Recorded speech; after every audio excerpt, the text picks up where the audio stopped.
Hi, hello. Welcome to the episode of Isaiah's Newsstand. It's your host, Isaiah Edwards. The date is December the 5th, 2023. Hopefully this episode finds you well, in good spirits, and high hopes. As for me, I'm doing pretty good. I won't, take up too much time here, but I do officially, I think, have a cold again, which is crazy, back to back. Overall, though, I'm feeling okay. Just a little bit of a cough, a little throaty action. But, we're hanging in there. We're doing all right. Work was another busy day. I officially decided today that I'm like, you know what? I'm going to take some time. I'm going to take a couple of days for me this week. So at some point this week, I'm going to take a little bit of time for myself. I'll still, probably be on the podcast. I don't see why not. I love this shit. But yeah, definitely feel like I could use some R&R before we get into the thick of this month, which is going to be probably the week or two leading up to Christmas. So yeah, I was really happy to get those days greenlit. Let's see here. Food corner. I do not have anything to report. Very ho-hum, usual business. Let's see here. I'm going to go ahead, do my startup, and then we will get into some news, do a little coverage, do a little talky talk.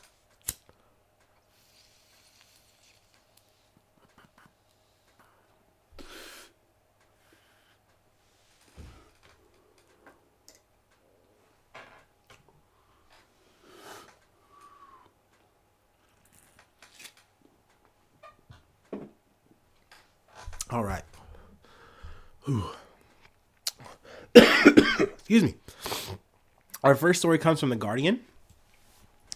Nigerian army drone strike accidentally kills at least 85 civilians. Excuse me. A Nigerian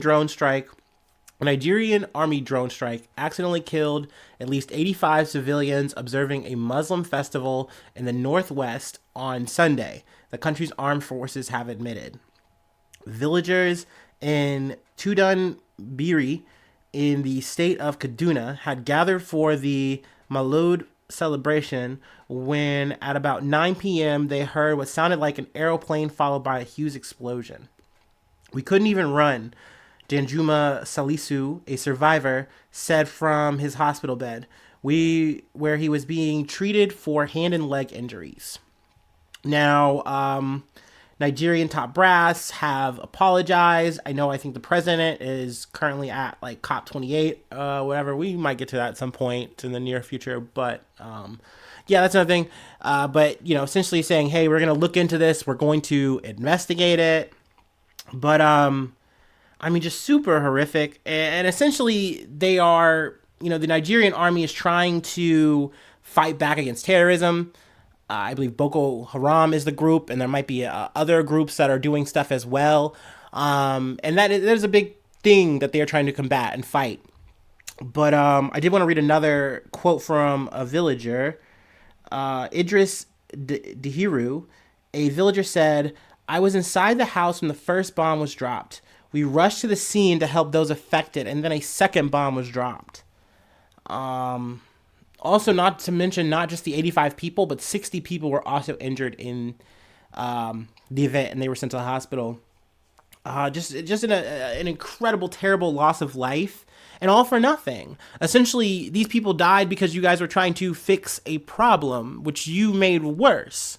A lot of money goes into this, and for them to kind of drop the ball like this and to be like, oh well, we're sorry, it's our bad. And not to mention, reading in this article, this is not just a one-off thing that just happened. There's another story I want to read from here. Nigerian military bombing raids have caused civilian casualties in the past.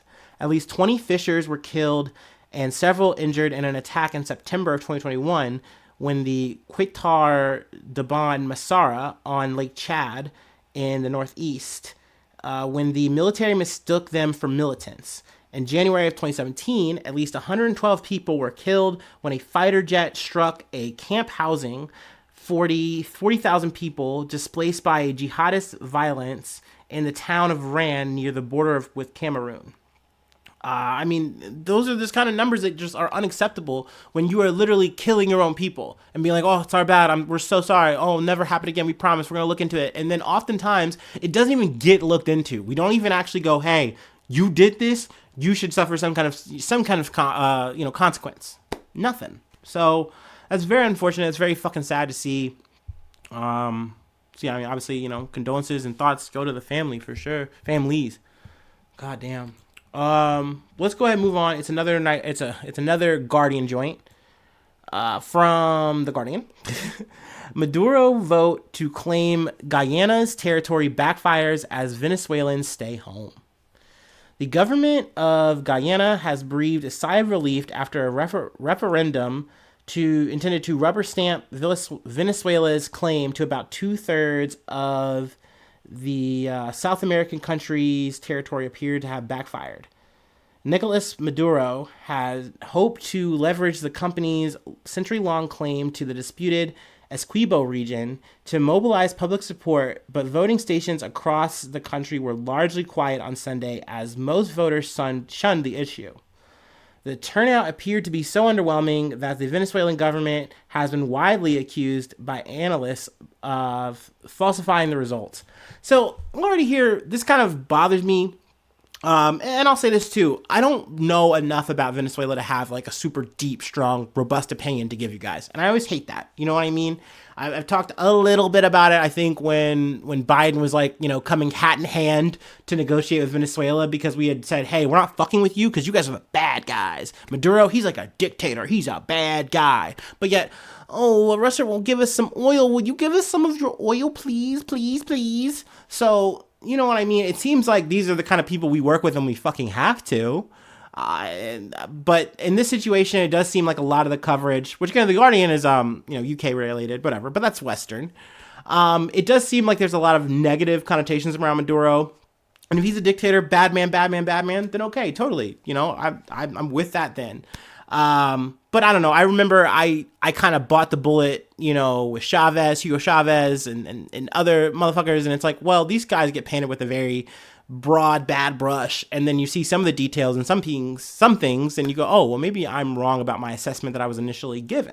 So I really don't fucking know. But that being said, the claim to Guyana, I believe it was something that was set up. Venezuela has laid claim to the oil-rich Essequibo region ever since it gained independence from Spain in 1811, alleging that its borders were drawn up unfairly in an international act of collusion.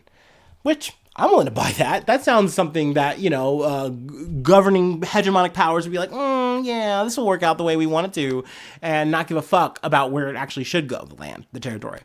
That being said, this has become a very tense scenario. I know Brazil has even talked about shipping in troops or moving in troops. I'm not sure if they have. But yeah, I mean, it's definitely got people on a state of alert. And I think the way this article is kind of worded, and the way I've read and seen other articles, is that like, oh, Maduro fucked up.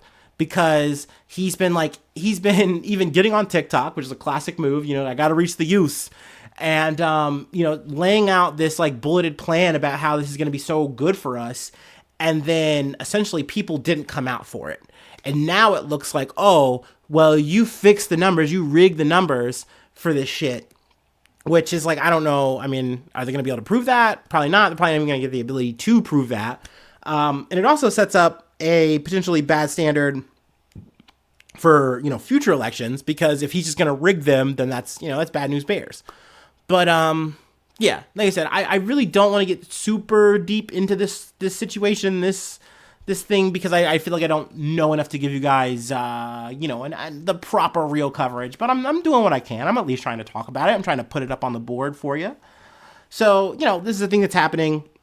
It looks like more or less Maduro is getting what he wanted, whether that is by fair or unfair means.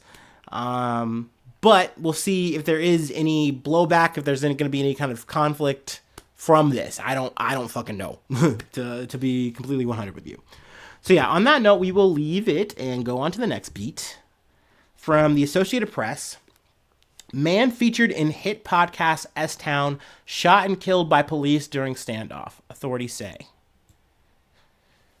A man featured in the hit podcast S-Town that chronicled events in a rural Alabama community was shot and killed by police during a weekend standoff in the town, authorities said Monday. Joseph Tyler Goodson, which I'm not sure if he went by Tyler Goodson or not, but 32 years old, of Woodstock, was shot and killed by officers after he barricaded himself inside a home and brandished a gun at officers early Sunday, the Alabama Law Enforcement Agency said. The agency statement said the Woodstock Police Department had initially responded to a call of service early Sunday, and a standoff ensued. Multiple law enforcement agencies converged on the home. Now, Goodman, in this situation, he's just like a local citizen, and this was a big blow up thing. Very fucking unfortunate, very sad. But in the scheme of what is S-Town, which I'm going to describe by this little highlighted thing right here, the 2017 podcast, which won a Peabody Award, told the story of an Alabama man named John B. McLemore, who died by suicide before the show came out. McLemore's use of an expletive to describe his hometown gives the podcast its abbreviated title. So S-Town is the name of it. S-Town begins telling the story of a reputed killing and also another death that winds up focusing on the eccentric McLemore, a restorer of antique clocks, and his tortured relationship with the town of Woodstock. Several people in his life were also featured, including Goodson. So Goodson, I think, kind of refers to him as like almost like a dad he never had type of figure. They were like really close friends. But let me kind of take a bit of a tangent and talk about S-Town, because I was so like initially enraptured by the story that I bought the bullet. I was like, I gotta look into this. So when I started listening to this, I was immediately like, okay, this is a lot all at once. I believe Brian Reed is the host of the podcast. It is a Serial production, which we've talked about Serial before. They've been involved in other big news stories, actually, breaking things, doing things. And overall, I would say a positive way. I mean, it's kind of disruptive, but essentially they're doing almost like a podcast that is such investigative journalism that they usually wind up like breaking a story in a way that hadn't been broke before. And they change things. Like, what is it? I know I'm getting his name wrong. Anid Syed, I think his name, but he was literally freed from prison from a podcast like this, like S-Town. Now, in this situation, Macklemore is saying, hey, man, I listen to you. I really like your shit. And I know about this murder that like everyone in my town is talking about, but it isn't solved. And like no one's doing anything about it. And like this town is so corrupt. It's so fucked up. It's so bad. You gotta fucking like come here and see the shit for yourself. You gotta like fucking break this story. And Brian says, okay, I'm interested. He hits him up. They get to talking. And he says, you know what? I'm down. I want to go. I'm going to come to Alabama. I'm going to come to Woodstock. And we're going to fucking crack this shit. And he just gets into the story. Now, this is the kind of shit that, like I said, this gets me hook, line, and sinker, right? Like, oh my God, true crime. We're about to solve a whole fucking murder. This feels like True Detective. I'm in. But like, when you initially start hearing John talk and like go ad nauseum, really like say his shit, there's just something that's really kind of weird here. And then I start thinking about Brian too. And when I was reading a Vox article as I was listening to the first episode, and like they were breaking this down, and maybe there's a bit of a slant there, but like they were roasting this Brian guy, and I'm immediately kind of feeling the same way, because it's like, I feel like you've come here a bit too soon. You've gotten to Alabama a bit too soon, because usually when a podcaster is kind of going through these kind of stories, especially in like a limited series, right, we're going to be getting somewhere. But like the more he's talking to this guy, the more it seems that this guy doesn't really seem that 100. And then two, that like Reed has not done his due diligence. And that to me was just really bothersome. So I'm reading through this and I'm like, oh, spoilers ahead. I'm like, I don't give a fuck. Tell me what's going on. What's going on here? By the fourth episode, you already find out that like John's bullshitting. He doesn't know shit. He doesn't know shit about fucking Shirley when it comes to this murder that he's brought Brian here for. And like, I think at that point, Brian goes, oh, okay, well, this is what it is. We'll kind of like, use what we have, call it a fucking podcast.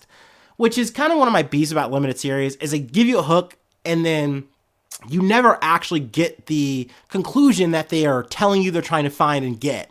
You know what I mean? So it's like, I'm already turned off by that. But essentially what winds up happening is John commits suicide. So that brings Reed back. And then he goes, and not to mention Goodson is involved in this whole thing. I'm getting back into the article, of course.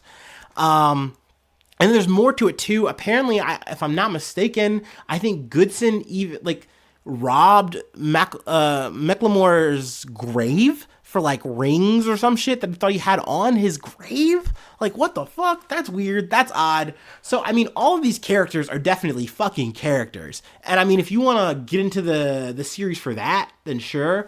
But I do feel like there was a bit of investigative journalism errors here. And I'm sure, I mean, who are you to talk, Isaiah? You fucking barely do your own fucking shit. Okay, yeah, but I'm just a home guy. No one gives me fucking money outside my goddamn Patreon, okay? Like, I'm not getting fucking Spotify money to do my shit. You fucking feel me? So I kind of felt like that was a bit loose, and I feel like this whole thing that is supposed to sell you on true crime limited series winds up becoming a slice of life about an Alabama gay conspiracy theorist loner guy who didn't know exactly where he fit in and calls up a podcaster to kind of like just talk about his shit and just have like a moment. I don't know. It's a whole fucking thing. But needless to say, Goodson, he has this altercation with the fucking police. So when I initially read this, I'm thinking, oh my gosh, maybe this is a fucking conspiracy. And now I'm like, by the end of reading the Vox article, I'm like, oh, these are just a couple of, I don't know, quote unquote, good old boys getting into bad situations. I really don't know. Maybe, Macklemore is right and there's totally untoward shit going on. All kinds of bad shit going on in Alabama. I don't fucking know. But at the end of the day, you didn't have real substance on this fucking, killing. And I kind of go, well, then this is kind of the boy who's crying wolf here. It just was a real whole ass fucking loop. It's kind of crazy to me that this podcast got a fucking Peabody. Maybe that's just me being a fucking hater. I don't fucking know. But if you know more about the situation, if you are a S-Town listener and you feel like I'm besmirching the whole fucking name of this shit, then by all means, hit me up. By all means, say hello, tell me how I'm wrong, and, I'll try to correct the record. But yeah, very interesting story all the same, and I couldn't help but talk about it. So, we have one more thing to cover before I let you go. But you know what that means, right? If you're an avid listener, you know what I'm going to do here. I'm about to take my last break, and then we are going to talk about Spotify. But, let me do my thing.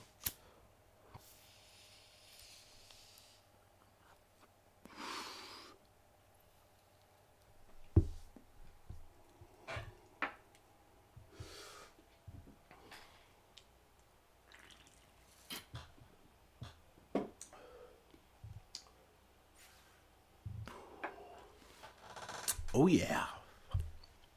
Okay. From Reuters. Spotify to cut 1,500 jobs in third layoff round this year. Shares jump. Music streaming giant Spotify said on Monday that it will lay off around 1,500 employees, or 17% of its workforce, to bring down costs after letting 600 of its staff go in January and 200 more in June. The U.S. listed shares soared about 11% to trade near their 2-year high of $200.46 in early trading. Let's see here. Also, it's added in this article that layoffs are going to most likely be happening in Amazon and LinkedIn. So I hate this shit. I really fucking do. This shit makes me mad in every sense of the word.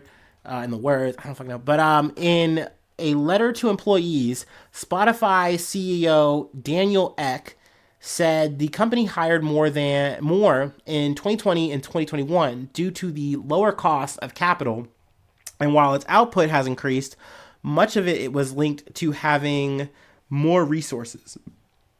Excuse me. Spotify will incur about 130 million euros to 145 million euros in charges in the fourth quarter due to the layoffs, the company said, adding that the majority of the cash component of the charges will be recorded in the first and second fiscal quarters of 2024. I feel like more or less what Eck and the higher ups are trying to accomplish here is they said, hey, we fucked up. We've made a mistake. And now we are not going to make as much money as we want. And us and our little fucking piggy shareholders are not going to make the money that we said and wanted and projected. So how do we get as close as we can to that without, losing money? Because I think, what is it? Their third quarter, they're actually profitable in a situation where they've been struggling to be that. I think all the streamers, whether you're, a fucking Netflix or you're a fucking Spotify, like it is a hard gig that you got yourself into because you thought it was going to make you a whole lot of money for nothing, but it doesn't. I really do feel like, though, it's fucked up. It's fucked up because at the end of the day, you were laying off motherfuckers. And maybe I have a negative bias here. I will never forget when my dad got laid off from his fucking company, and that, that year, and how much of a transition that was, how much of a struggle that was.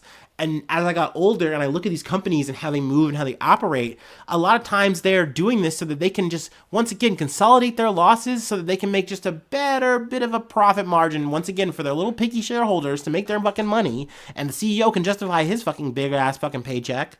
And it's like, oh, we're so sorry, we're putting you out of work in the worst time, right before fucking Christmas.